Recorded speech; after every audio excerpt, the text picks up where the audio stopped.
Welcome to the Hey Docs podcast with your guest host, Jordan Killian. Today, I am thrilled to take you behind the scenes of Jill Allen and Associates with none other than Jill Allen herself. In this episode, we're diving into Jill's journey of business ownership and all the pivots and lessons she has learned about leading her company along the way. From leadership growth to the way business changes and insights have shaped JA&A as we are now, we are covering it all. Whether you're just starting out or looking to take your practice to the next level, this episode is packed with wisdom and real-life experiences. Let's get into it. This episode was brought to you by Gray Finch. Hey docs, if you want to have a great business, the right practice management software is essential. But some can be slow, outdated, and lacking good support. That's why I recommend Gray Finch to all orthodontists. It's the fastest, most reliable, and most secure platform to grow your business and improve your efficiency. It's completely web-based, so you can run your entire practice anywhere and from any device with no servers, no downloads, or hidden fees. They even have the most helpful and responsive support team around. Right now, Gray Finch is giving a $500 discount to our listeners. Visit grayfinch.com/Jill Allen to learn more and see why it's one of the fastest growing providers in America.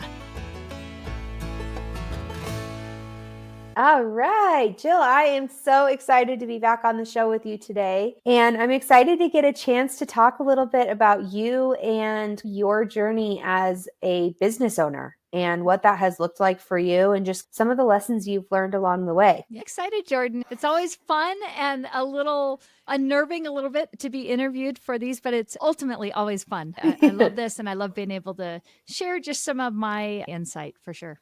Hey, that's great. It's good to be on the other side of the mic sometimes, right? So one thing that just in producing our podcast and as I've worked with us like on the show, one thing that I love about what we do is we get a chance to share wisdom with our listeners. And a lot of those listeners may be earlier in their entrepreneurship journeys. And so I'm wondering if we can take a different approach to this episode and learn from you from the beginning of your entrepreneurship journey. And if you can start off by just reflecting on some of the stages that we went through here at Jill Allen and Associate, like from the very beginning, I'm talking the manila folders era to the golden office to where we are now. I want our listeners and our audience to hear how we've progressed and some of the things that you've worked through as a business owner from the very beginning. Yeah, for sure. And I think this will be a fun journey for sure. And I think that it is so easy for any of us to, as business owners, to look at somebody where they're at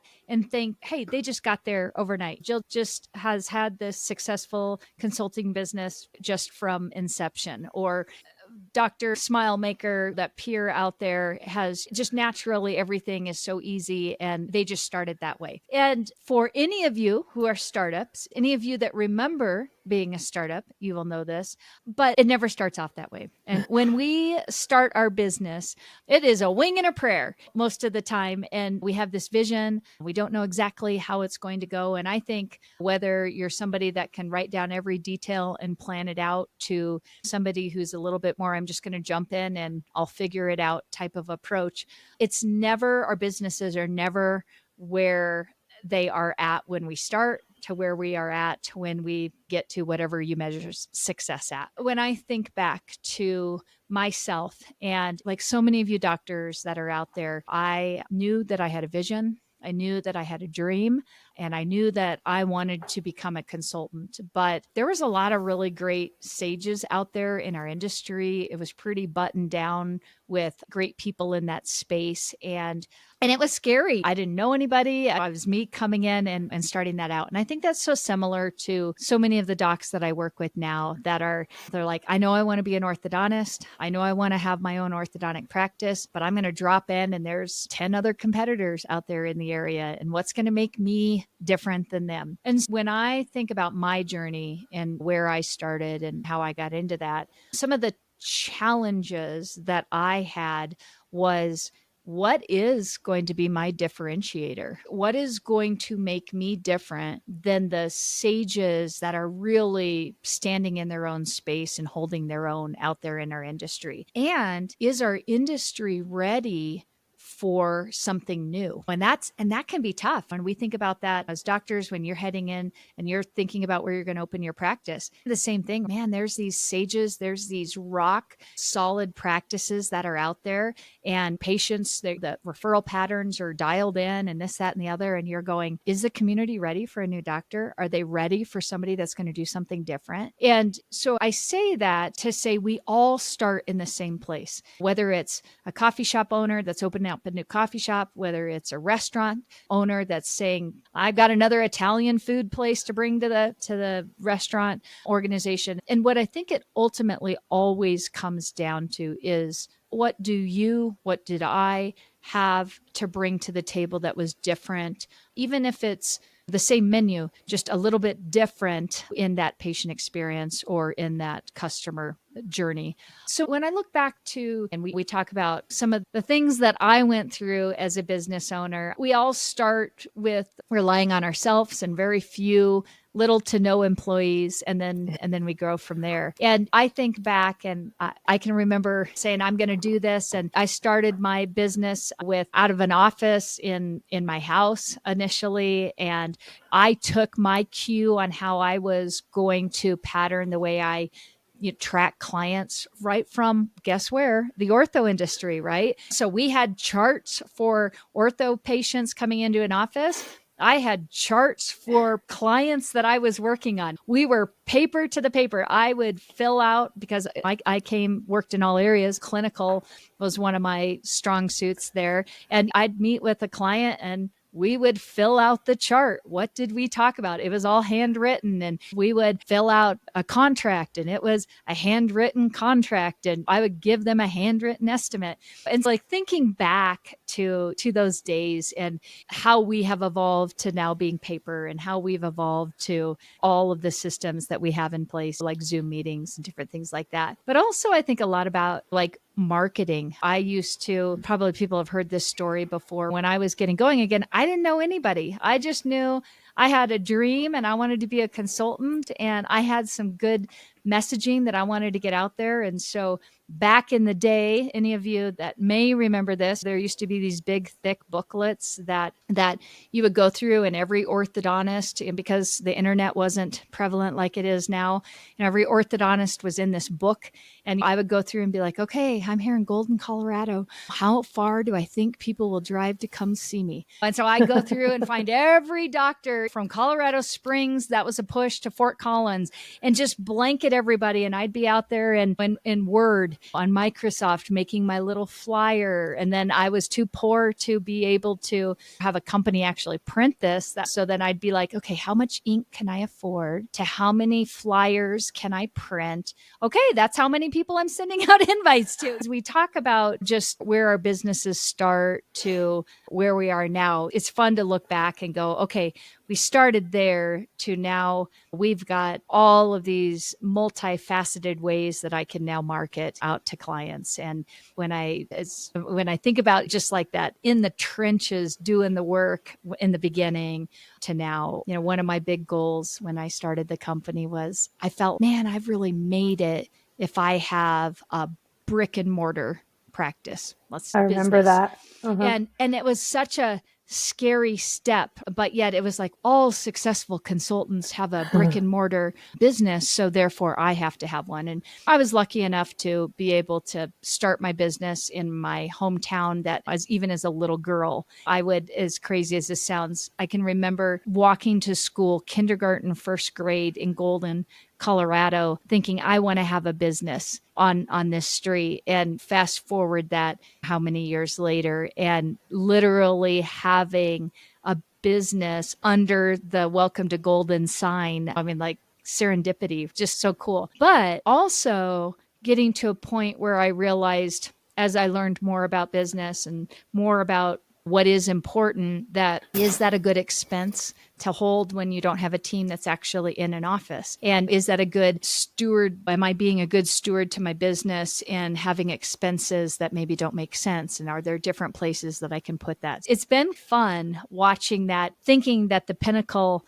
of me being successful was going to be having a brick and mortar building with my name in golden, to letting that lease go, I don't know, 3-5 years later, and now having a team that works remotely across the United States, and knowing that our business has evolved and moved into where our team meetings are once a quarter in person, and we have weekly meetings through Zoom and things like that. I know that's a long journey, but that's what I think about in some of the changes that, that I have seen as going from Jill 18 years ago to Jill now and JA&A. Yeah. And I think what's really fun to tell about this story, and the reason it resonates, is because we've been through a lot of the same experiences as every single practice that we've worked with, whether it be an acquisition or a startup doctor, because we've done the transition from a paper orthodontic consulting firm to paperless. And there were battles trying to get us to go paperless. How do we do that? I could never write my notes in that system.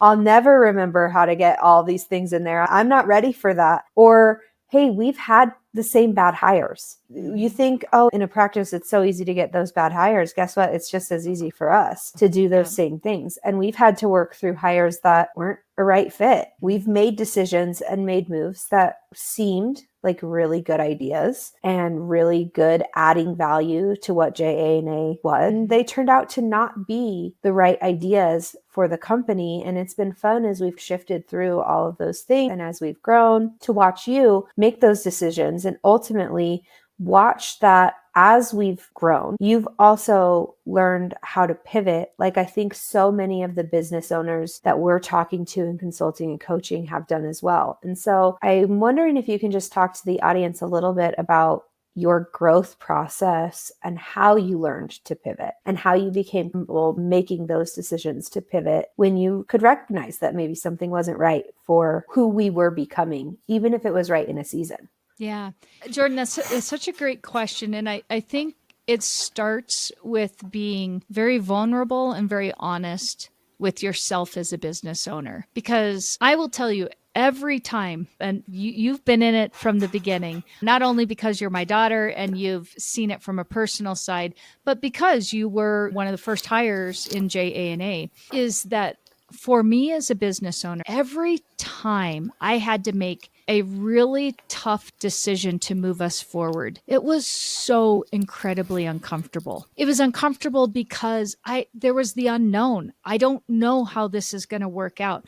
I've got it dialed in like this, but there is a roadblock here, and we will not grow if we do not make the change. And speaking as a business owner, that was tough. There was a lot of wrestling. There was a lot of tears. There was a lot of, I don't want to do this. I don't see how we can possibly do this. I don't see how I can possibly trust somebody else with my clients to work on these details. How can I possibly train somebody else to understand the systems that I am working one-on-one with my initial clients with? That was hard. Oh my gosh, it was so hard. But the beauty of it was, once I did it, and once I said, okay, I'm going to put somebody in place and I'm going to pour into training them like I trained my teams when I was working one-on-one with doctors. And I'm going to trust them. I'm going to give them the boundaries that they need to work within the JA&A philosophies, and to trust that they want the success of my clients as much as I want the success of my clients. It was so amazing and has been so freeing to be able to get on the other side of that and to look backwards and go, oh gosh, I am so glad we did that. I'm so glad that we were able to move from paper to paperless, or I was able to move from limiting myself in the amount of clients I could see in 1 year to quadrupling the amount of clients that I can work with in 1 year. And little things like that were big moments as a business owner for me that, had I not been able to pivot, had I continued to be my own roadblock to that growth, I don't think Jill Allen and Associates would be what it is today, because every single time I did the work to implement the person or implement the system, it freed me up to do the next thing that moved my business forward. And I want to talk just a little bit about bad hires. Here's the deal, guys. Every single one of us, not in any company, in any business, if anybody has ever had to have an employee, and I mean, across industries, you will not always make the right choice. And the thing that I've learned is sometimes you think they're the right choice and they decide that you're not the right choice for them. And I think that learning to not take that personal and taking every opportunity that seems like it's something bad or a pinch and looking at it and saying, hey, this wasn't personal. Whether the person didn't work out and they just weren't a great hire for me, it wasn't personal. It was something, either they didn't fit with the culture of my business. Maybe it wasn't the right timing for them. Maybe I wasn't who they were looking for. I feel like being able to, one of the things I've learned is being able to just, I say this a lot, send people away with love. Like, Yeah. I've had a lot of people in and out of my business, and a lot of times they're transitioning on to other things. And I'd love to say, oh, I want you to work with me forever. But ultimately what I want is that person to be happy and fulfilled as a person. And sometimes that's not going to be in the business environment of JANA. So, that's something that I've definitely learned as well. Yeah. Yeah. I think that's important. And I think what you also were able to do through all of those situations, it was hard. It was hard to go from writing on paper to writing in a CRM system. That was really hard, but it was a smaller choice that allowed you to trust yourself and test yourself and say, oh, I made this smaller choice and it actually was really good. And those smaller choices that you kept making also led you to these bigger choices that have been really valuable for JANA as a company and growing and the expansion that we have now. Because if you hadn't made those smaller choices, just moving paperless 10 years ago when we did it, JANA as it exists today wouldn't even be. It wouldn't even be an option. And so it's really fun to look at that too and say, hey, as a business owner, you also were able to just push yourself, test yourself, trust yourself, build up that trust with yourself. So the next big decisions, because the decisions that you're making now, they're a lot harder than the decisions that you were making 10 years ago.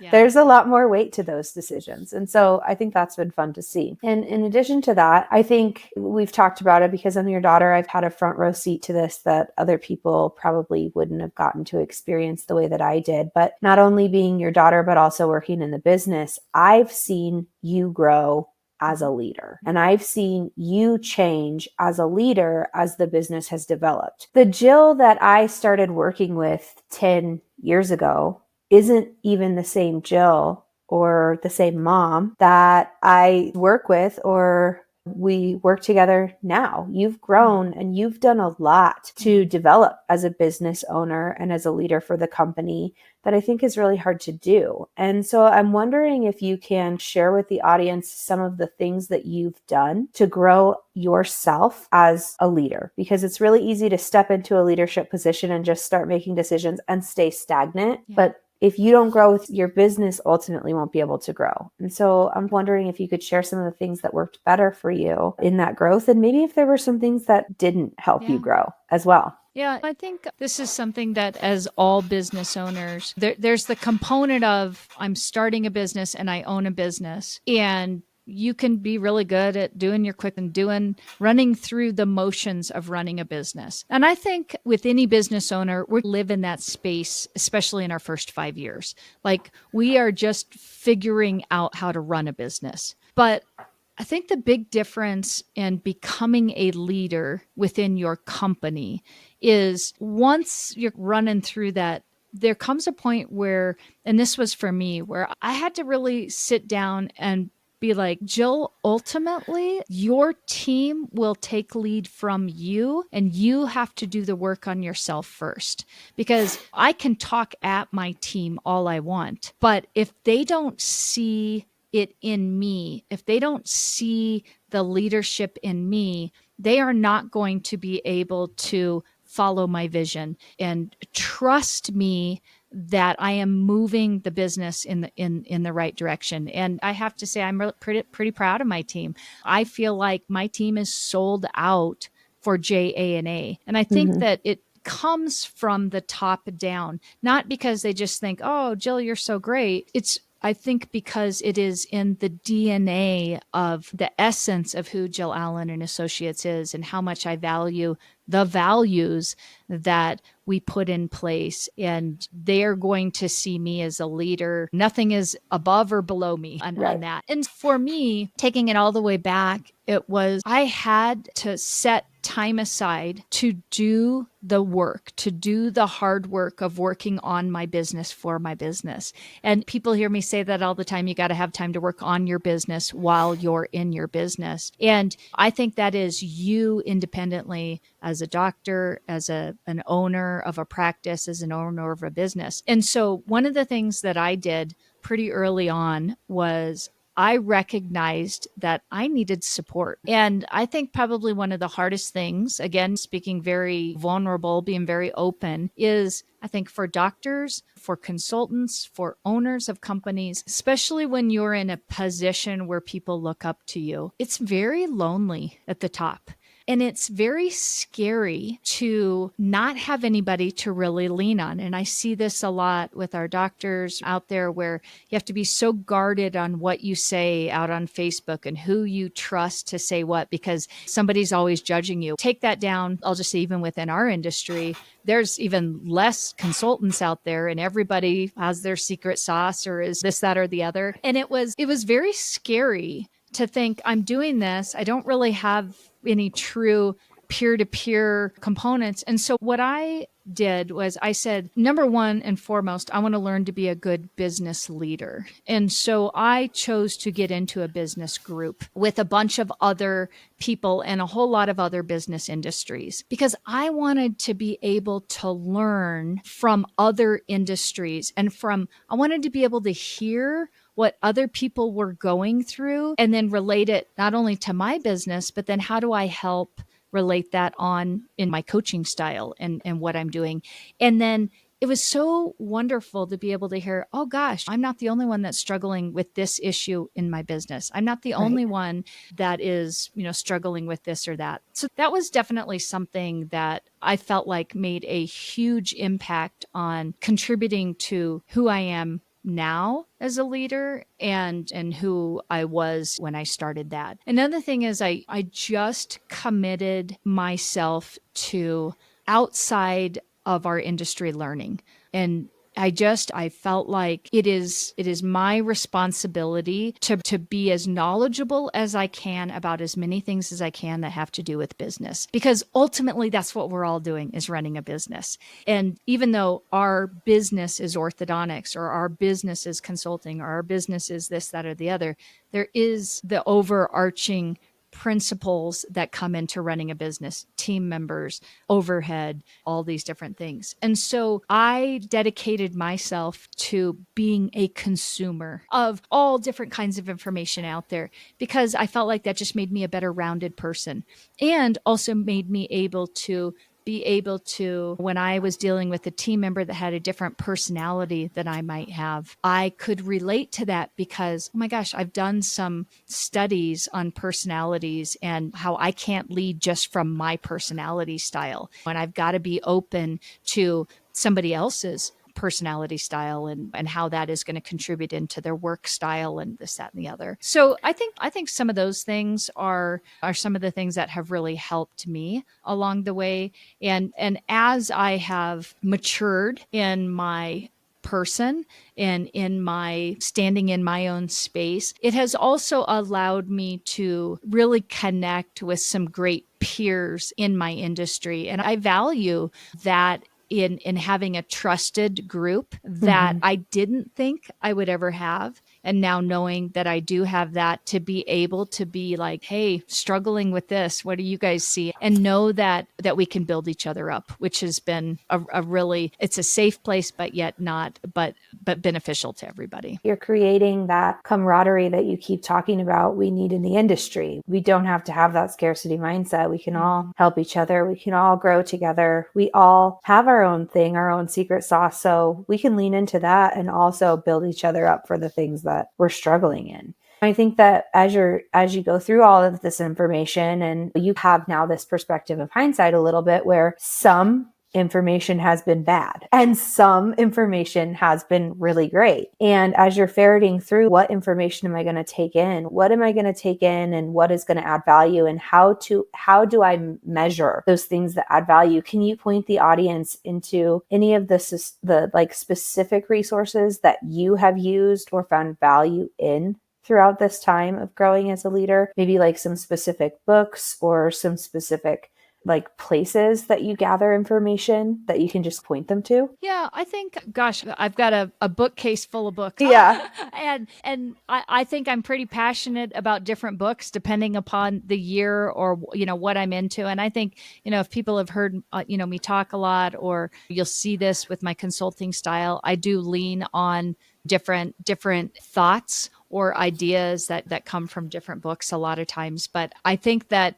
what I would say is to anybody, sometimes it has to do with what you are thinking about or what you are maybe struggling with, and then trying to go out and find a book or a thought or something out there that can lead you down to help you wrestle with whatever that problem is that you're wrestling with, to then be able to come to what your conclusion is going to be. And I know that I'm not giving any specific titles of books right now because I think that it's deeper than that. If I were struggling with, I don't know, maybe just being able to appreciate where I'm at, I happened to read this book called The Gap and the Gain. And it was a book that was important to me at that time because it was important for me to have perspective on my mindset.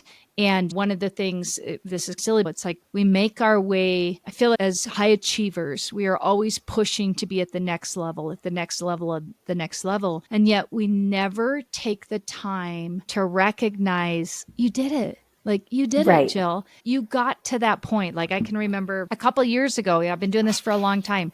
And I finally got my first opportunity to be up on stage at the AAO. And that day came and went. And I don't even know that a lot of my team even knew what a big goal that was for me. But it was something where I didn't even at the time take the time to really sit in that and be like, oh my gosh, like this is a dream I have had from inception of wanting to be a consultant. And that time came and went and I didn't sit under it and recognize it at the time. And so going through that book, The Gap and the Gain, for me, gave me this opportunity to be like, you have got to be able to look backwards and appreciate where you're at. And now, a word from the sponsors who make this podcast possible.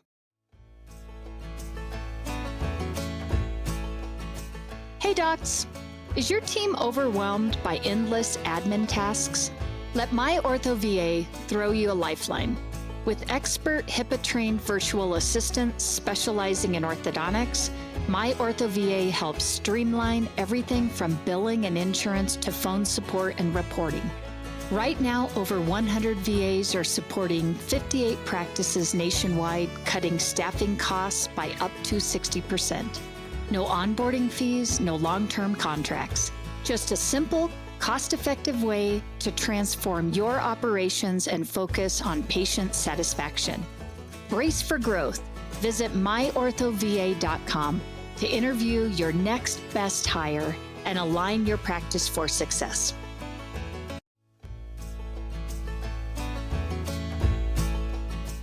Hey docs, let's talk about Smile Suite, because it's not just another scheduling system.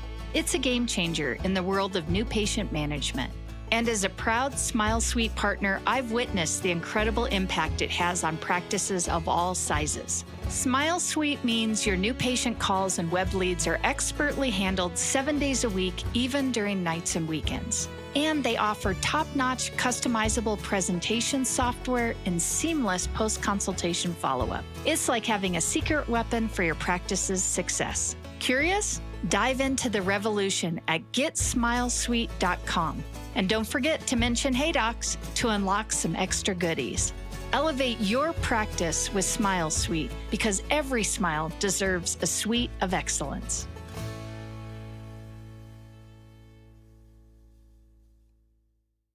We spend our life so many times saying, don't look in the rearview mirror. But on the flip side of it, if we don't look in the rearview mirror to say, this is what I have accomplished, we're cutting ourselves short. So that was a great book for me, because it just allowed me to give myself some perspective. Yes, you're a driver. Yes, you're always pushing for the next thing. But if you don't take the time to recognize your accomplishments, you're cutting yourself short, and you're cutting your team short, and you're cutting. So that's just kind of one example of how, for me, when I go out and I look for different books or different things that I want to, it usually stems from something that I'm wrestling with as a business owner, and then wanting to find perspective on it to see where I land with it. Yeah, I think that's great advice. And I think that it's really relevant to the listeners, because you go through different things in different seasons. You're not going to, just because you are experiencing this, I'm not celebrating my victories enough mindset, your audience may not be there yet. They're like, I'm not progressing forward in this moment, or I'm struggling with how to have difficult conversations with my team. I don't want to celebrate a victory. I'm having a hard time with a difficult conversation. And I think that's really valuable. So there's books, there's TikTok. I know it sounds silly. There's TikTok. You can look up a topic. I think even I'm struggling with this. See some of the people that are on there that are talking about that topic, and see if they have a book. If they're resonating with some of the ideas that you have, you can go with that. I think that there's a lot of places, there's podcasts, there's people that you can listen to that will speak right into the things that you're talking about. And what it really is diversified information, and also getting information that isn't always exactly what you already think. Which for me is the key. I want to say, like, podcasts are huge for me. Yes, I do a podcast. Yes, we have a podcast. But there have been so many podcasts that have spoken to me and spoken into me. And they may not be ones that I listen to now, but they were at that point in my life when I needed it. And I think it's just being able to be open. And I love what you said, just this diversified information. We can get so tunneled. And that was one of the things when I got into consulting, is I felt like there was a lot of just regurgitated information. And I don't mean that as a slight against anybody, but it was a very funnel, tunnel vision, same topics, different flair. And one of my goals when I got into consulting was, I do not want to talk about the same things. There are core elements of our businesses, but there are core elements of every business. And what if we think about it from a restaurant's perspective? Or what if we think about it from Disneyland's perspective? Or what if we think about it from all these other businesses? And what can we do to bring that into our industry? And that has always been one of the things that I wanted to do differently, was bring outside influence into the way I was doing business and the way I am influencing new doctors as they are opening up their businesses. I think that's great. I think every business owner, if they're being real, we can all be on a pedestal and not be real. But at any point, if you're ever being real, you can say that there are things you've done that at different phases of the business that you get that rear view mirror perspective and you say, man, I wish I would have done that differently. And so I'm wondering if you can share like some of those raw moments for you, like actual moments where you're like, oh, this was a moment that with hindsight perspective, I would have done differently, and share it from the perspective of growth. Like, I would have done it differently because this is the knowledge that I have now, but here's how I grew from that. Does that make sense? Yeah, for sure. I think we talked about this just a little bit earlier, but for me, probably one of, I at many points in my business have become my own roadblock. And doctors that have talked to me, I'm constantly telling you got to get out of your own way. We've got to trust our teams. And a lot of times that's coming from personal experience. One of the hardest things I did was moving to training team members to do what I did. And it took a long time for me to get comfortable in that space and to really be able to write down and think about my systems and what makes what I am doing. How can I teach this to somebody else? How can I keep my boundaries in place to know that they aren't running rogue with my clients? Can I trust that my clients are get the exact same experience that they're getting from me as they are from my team member? So I think when I look back, I wish that I could have given that up sooner and that I would not have been that roadblock. But I also give myself a little bit of grace and say, you know what? If I didn't have to sit under that weight and really push myself to figure out the systems and the philosophies and the values that made JANA, my business might not be what it is today. So that's one of the things that, that I think a lot about. Probably another one is just initially thinking that needed to mirror my business to look like somebody else's business. That's a good one. And as I got comfortable knowing that I want to be a consultant, but I want to be a consultant that nobody else has stood in the space for. I want to be out there helping brand new doctors learn how to be business owners and learn how to put systems and processes in place. I love helping doctors that are already in existing practices and all of that. But there was something, I loved it. And it just got me on fire to think about helping another business owner, empowering somebody to get into their dream. And that was something that was scary to do. And it also took, again, where I'm like, man, that's what I wanted to do from the beginning. But originally when I got in, I was like, I'm going to do it all. I'm going to just follow the path of what I see everybody else doing. It didn't take me very long to be like, no, I got to follow my heart. But I probably wasted a couple years there thinking that I'm just going to do what everybody else is doing. So that was something else, like finding my why. Like my first why was I just want to be a consultant. But why do I want to be a consultant? I want to help doctors. But why do you want to help doctors? Well, I want to help doctors achieve their dreams. So like me being able to drill that down and then be able to say, that means you want to do the hardest thing that there is, work with a startup that has no money and has no doctors that don't know what they're doing. But I'm like, yeah, that's what gets me out of bed every day. That's what I want to do. So does that help give some of that? Yeah, I do think so. And that kind of leads me into like the next question that I want to follow up on, and is kind of, how do you know it's time to make those shifts? Like what made you recognize, oh, I'm not living in my truth when I'm just following the box of everybody else and I am just being this cookie cutter. That is not living in my truth. How do you recognize this isn't working and then feel decisive enough and trusting of yourself enough to make that change? Yeah. And I think this is a hard one because I think we all have different personalities. I think for me, I have never been afraid of change. I have never been afraid of pivoting. It's just my personality a little bit. And so for me, if I started down a road and I started feeling that like, this isn't exactly what I want to be doing, it was okay for me. I gave myself permission to just move.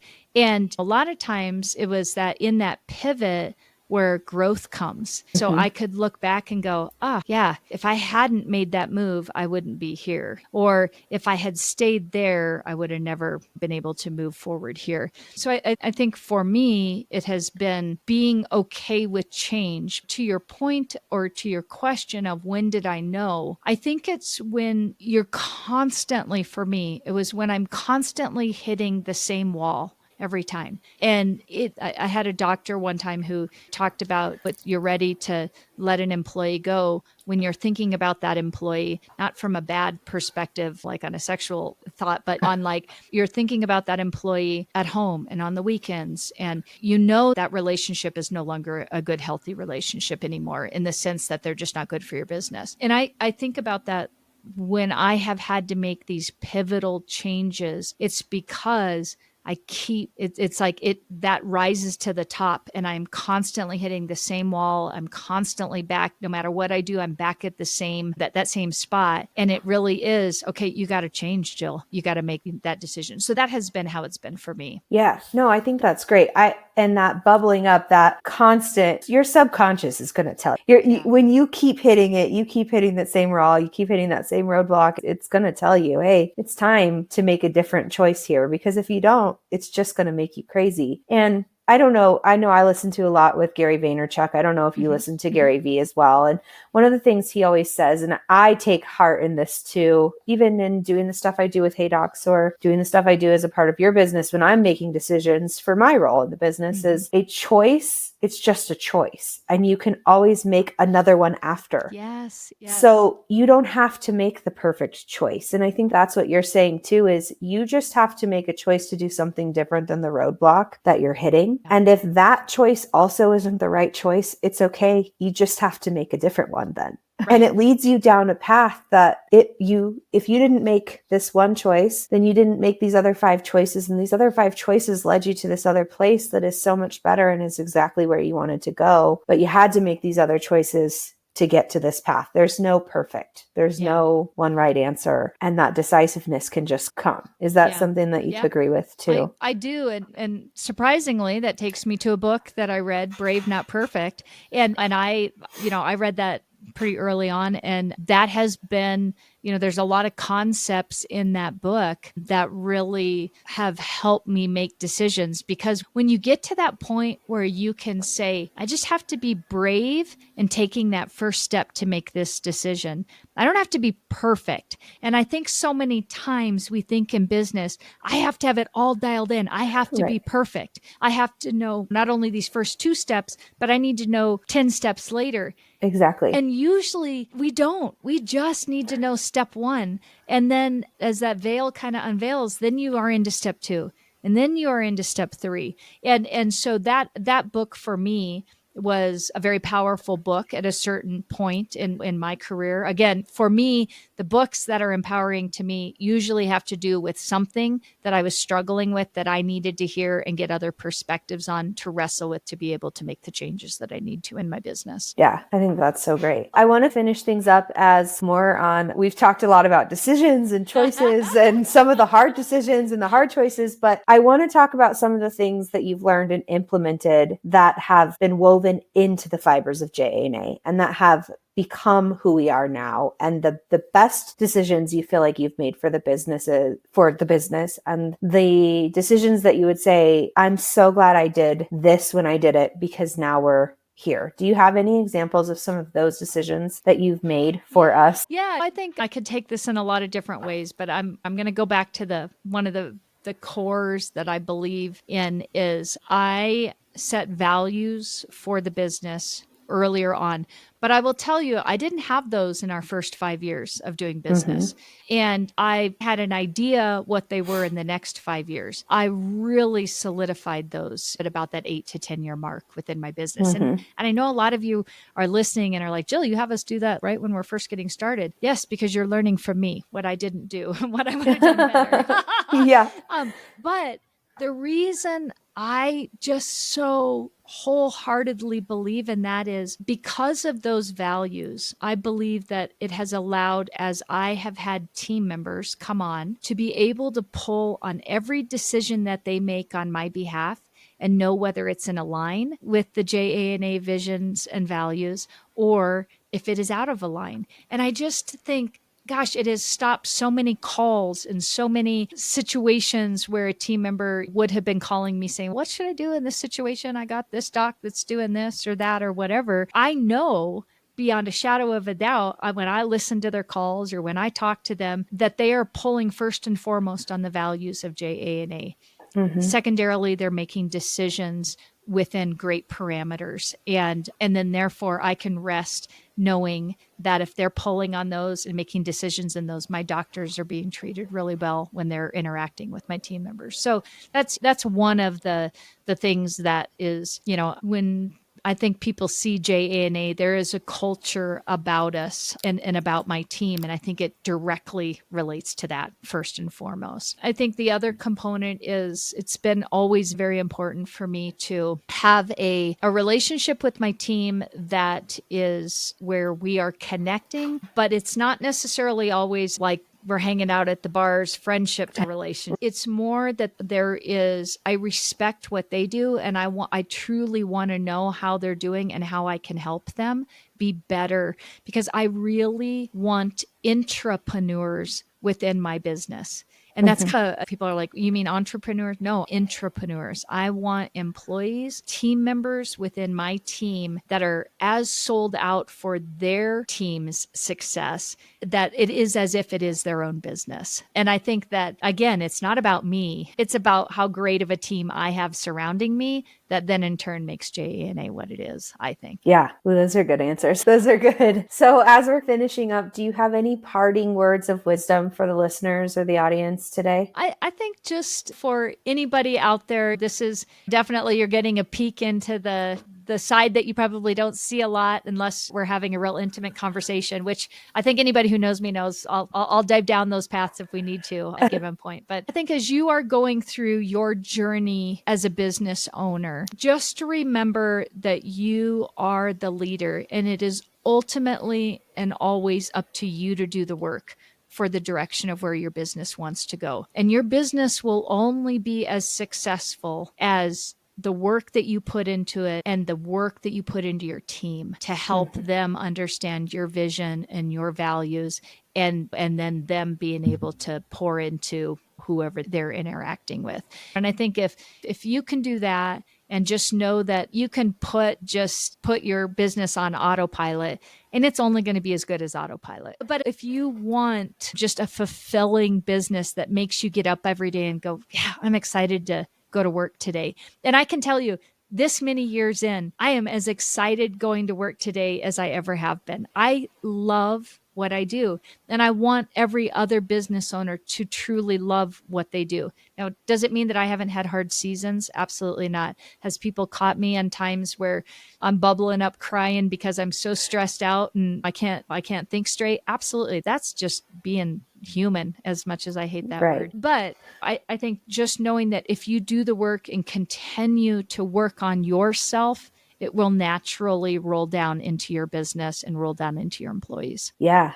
Good advice. Thanks. Good advice. All right. Are you ready to roll into the speed round? Sure. All right. If you could master one new skill instantly, what would that skill be? I think being witty. I'd love to just be a person that could just be quippy and witty really quickly. That is not a strength that I have, but that would be a skill I'd love to have. I love that. I love that. What is the biggest risk you've taken in your career, and how did it pay off? For sure, starting a consulting business. I literally started, like you talk about people who say I started with nothing. I literally started with nothing when I got into this and begged, scraped, and borrowed to just have funds to be able to start my business.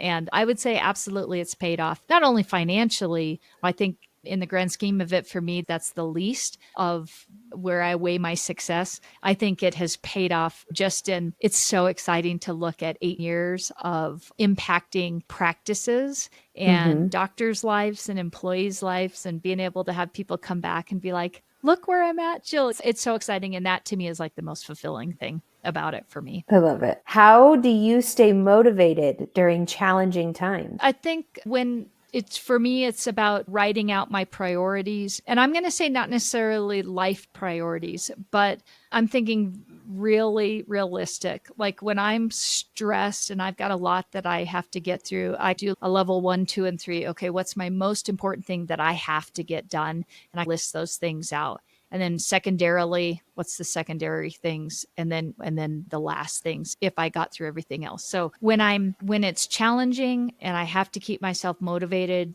I make lists, which is weird because I'm not usually a list maker, but that is, if I can just get those tasks, it just helps me focus to get through it and gets me motivated to stay on task to get to get it accomplished. There's something to checking off a box. There Yeah. really is. You do your own little crisis triage there, and then checking off that box is motivation. Yeah. Yep. For sure. I get that. Sure. I get that. So if you could collaborate with any expert or leader in our field, who would it be? Oh my gosh, not a fair question, because we've got so many gosh, Jordan, that's a tough one.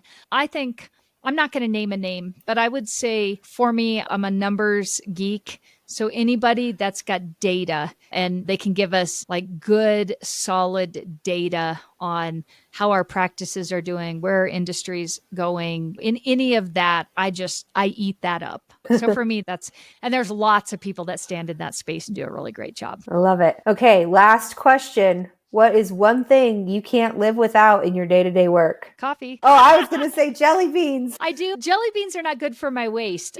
For sure, 100%. I cannot get through my day without coffee. I love it. I love it. I think that this has been a really great episode. I think it's going to have a great impact. And I think that our listeners are going to really benefit from getting the chance to hear this more vulnerable, nitty-gritty side of JA and how we've done the same things. You've done the same things they've done. For talking, and I can't wait until the next one. Yep. I'll see ya. All right. Thank you. Bye.